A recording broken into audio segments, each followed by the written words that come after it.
नमस्कार दोस्तों, स्वागत है आपका मेरे चैनल पे। तो आज हम डिस्कस करने वाले हैं वर्णमाला के बारे में। दो जो सेंटर के एग्जाम में और स्टेट के एग्जाम में बहुत इंपॉर्टेंट टॉपिक होने वाला हिंदी व्याकरण में से उस टॉपिक का नाम होगा वर्णमाला, जो आपके एग्जाम के लिए बहुत इंपॉर्टेंट है। ठीक है, तो उसी चीज के बारे में हम पढ़ने वाले हैं। इसमें वर्णमाला के बारे में पढ़ने वाले हैं आप। ठीक है, तो इसमें पहला क्वेश्चन दिया हुआ है आपको कि अ, निम्न में से कौन सा स्त्रीलिंग नहीं है। स्त्रीलिंग पूछा है, नहीं है, तो इसका आंसर क्या हो जाएगा? डी इसका सही आंसर हो जाएगा। तो ये भी आपको पता होना चाहिए इस चीज के बारे में। ठीक है जी। अगला है जी,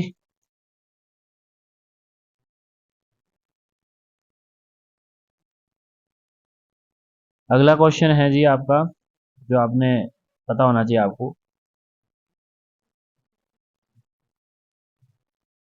अगला क्वेश्चन है, लुंठित ध्वनि कौन सी होती है। इसमें लुंठित ध्वनि पूछी गई है। लुंठित ध्वनि बतानी है आपने कि लुंठित ध्वनि कौन सी है। तो इसका सही आंसर हो जाएगा डी। अगला क्वेश्चन है,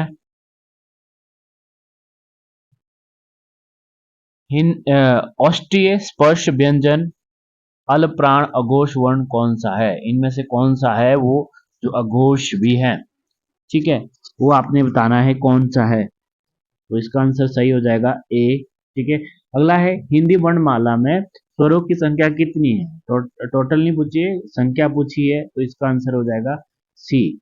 अगला क्वेश्चन है, जिन वर्णों का उच्चारण स्वतंत्र रूप से किया जाता है, उच्चारण स्थान जिसका स्वतंत्र रूप से किया जाता है, उसे क्या कहा जाता है? उसे कहा जाता है स्वर। ठीक है। अगला क्वेश्चन है जी, अगला क्वेश्चन पूछा है इसमें, हिंदी भाषा में जो आपका आपका जो ह्रस्व स्वर है या हस्व स्वर की संख्या कितनी है, ये पूछा गया है। तो इसकी संख्या हो जाएगी 4। डी इसका आंसर होगा।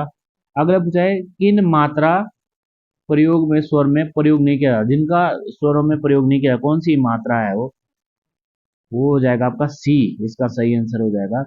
अगला क्वेश्चन है, अगला क्वेश्चन दिया हुआ है इसमें, वर्णमाला में स्पर्श व्यंजनों की संख्या कितनी है। तो इसका जो सही आंसर हो जाएगा वो हो जाएगा सी 25। निम्न में अनुनासिक वर्ण कौन सा है। अनुनासिक वर्ण कौन सा है इनमें से? अनुनासिक तो आपने बताना ही है, इसका आंसर होगा जाएगा बी। अगला है, जिन ध्वनियों की गणना ना तो वही स्वरों में होती है और ना ही व्यंजन में होती है, वो कौन सा है। ठीक है, वो उसको बोलते हैं अयोगवाह। तो ये भी आपको पता होना चाहिए। उसके बाद अगला है, अक्षर वर्ण किन दो वर्णों के मेल से बनता है। तो इसका बी आंसर सही हो जाएगा। ठीक है, तो ये भी आपने।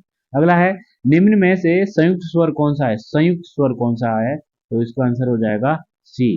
तो ये भी आपको पता होना चाहिए। अगला है, सभी महाप्राण वर्णों का योग बताना है आपने। महाप्राण कौन कौन से होते हैं, तो एक दूसरा और तीसरा होता है, तो इसका आंसर क्या हो जाएगा? सी सही आंसर हो जाएगा। अगला चाहे, अर्ध विपरीत स्वर कौन से होते हैं, तो इसका सही आंसर हो जाएगा बी। काकल्य वर्ण कौन से होते हैं, इसका सही आंसर हो जाएगा सी। ये आपको पता होना चाहिए। अगला है, निम्न में अंतस्थ व्यंजन यानी अंतस्थ व्यंजन कौन से होते हैं। तो य र ल होते हैं, आपको पता ही होगा, य र और वो। ठीक है, तो बी इसका सही आंसर हो जाएगा। अगला है, निम्न में से अघोष वर्ण कौन से होते हैं, यानी कि पहला और दूसरा वर्ग का पहला और दूसरा होगा इसमें, तो इसका आंसर क्या हो जाएगा? तो आपको पता ही होगा, तो अघोष पूछा है, तो इसका आंसर हो जाएगा ए। तो ये भी आपको पता होना चाहिए। निम्न में महाप्राण कौन से होते हैं, ठीक है, ये भी आपको पता होना चाहिए, तो इसका आंसर क्या हो जाएगा? सी। ठीक है। अगला क्वेश्चन है, निम्न में दीर्घ स्वर कौन सा होता है। दीर्घ स्वर पूछा है, दीर्घ स्वर हो जाएगा आपका आ। ठीक है। अगला है, कौन से वर्ग सभी व्यंजन में अल प्राण है। ठीक है, अल प्राण है, तो इसमें पूछा है अल प्राण कौन कौन से होते हैं। तो महाप्राण मैंने पहले बताया, तो इसमें आप आके 1 3 5 आ जाएंगे, तो इसका क्या आंसर हो जाएगा, बी इसका सही आंसर हो जाएगा। अगला है निम्न में से अलग प्राण, फिर पूछा है अलग प्राण कौन सा है, पहले ही मैंने बोला पहला तीसरा, इसका मतलब सी इसका आंसर हो जाएगा। अगला है निम्न में से घोष वर्ण कौन सा है, घोष पूछा है तो घोष बताना है आपने, घोष बताना है आपने, घोष कौन सा है। ठीक है, तीसरा चौथा हो जाएगा, पांचवा हो जाएगा, यानी कि डी ये हो जाएगा। ठीक है, अगला है दो व्यंजन जब एक साथ मिलते हैं तो उसे क्या कहा जाता है, तो उसे कहा जाता है संयुक्त व्यंजन। फिर पूछा है निम्न में अघोष वर्ण कौन सा है, फिर पूछा है अघोष वर्ण कौन सा है, तो जैसे कि मैंने पहले बताया पहला और दूसरा। ठीक है, तो इसका आंसर क्या हो जाएगा, बी सही आंसर हो जाएगा। ठीक है, इसका सही आंसर क्या हो जाएगा, बी। अगला है निम्न में महाप्राण व्यंजन कौन सा है, महाप्राण पूछा है, अलग प्राण नहीं पूछा है, तो इसका जो आंसर होगा, जैसे आप महाप्राण आपको पता ही होगा कौन से होते हैं महाप्राण। ठीक है, ठीक है, तो ये तो आपको पता ही होना चाहिए, 1 3 5, तो 1 3 5 में क्या आता है, म आता है। ठीक है, 1 3 5 में। ठीक है, तो ये भी आपको पता होना चाहिए। अगला है उष्म व्यंजन कौन से होते हैं, श स ह, यानी कि इसका आंसर डी सही आंसर हो जाएगा।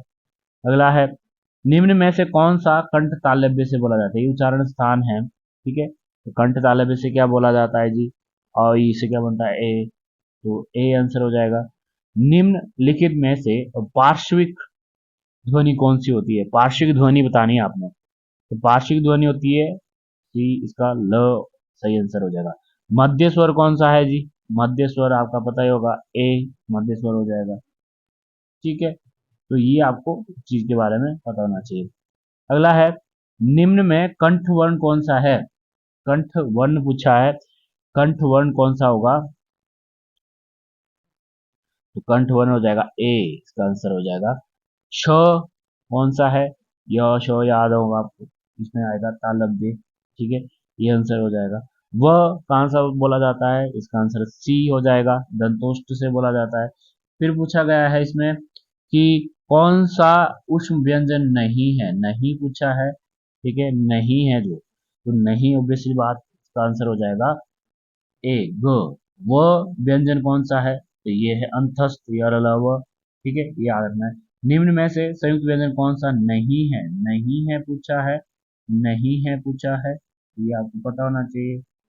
ठीक है, तो नहीं है आ जाएगा इसमें य, य र ल व अभी बता दिया मैंने, इसका आंसर हो जाएगा अंतस्थ। अक्ष ये पहले रिपीट हो गया है क्वेश्चन। ठीक है, ये रिपीट हो गया क्वेश्चन। ठीक है, ये रिपीट हो गया क्वेश्चन, यानी कि अक्ष और वर्ण किसके योग से बना है, ये आएगा तो प्लस से। ठीक है, ठीक है, ये आपने याद रखना है, इंपॉर्टेंट है आपके लिए। ठीक है, तो पूछा है मूर्धन्य अश्व स्वर और उदाहरण कौन से हैं, तो री बोला जाता है। ठीक है, ये आपने पता ही होगा। अगला है इनमें से समृद्ध स्वर कौन सा है, आपने समृद्ध स्वर बताना है, समृद्ध स्वर कौन सा है इसमें से, समृद्ध स्वर कौन सा है, ई इसका आंसर होगा। ठीक है, अगला है स्पर्श वर्ण की संख्या कितनी है, तो ये भी पहले बताया हुआ है 25 है। पंचमाक्षर में कौन सा आता है, ठीक है, पंचमाक्षर में कौन सा आता है, ठीक है, ए इसका आंसर होगा। ठीक है, अगला है कौन सा व्यंजन उच्चारण तालु से होता है, तालु से होता है जो, तालु से होता है। ठीक है, बताना है आपने, तो वो है आपका सी आंसर। यह किस प्रकार की ध्वनि है, य ये है आपका तालव्य। ठीक है, दंत से कौन से बोले जाते हैं, स। ठीक है, ये आपको पता होगा।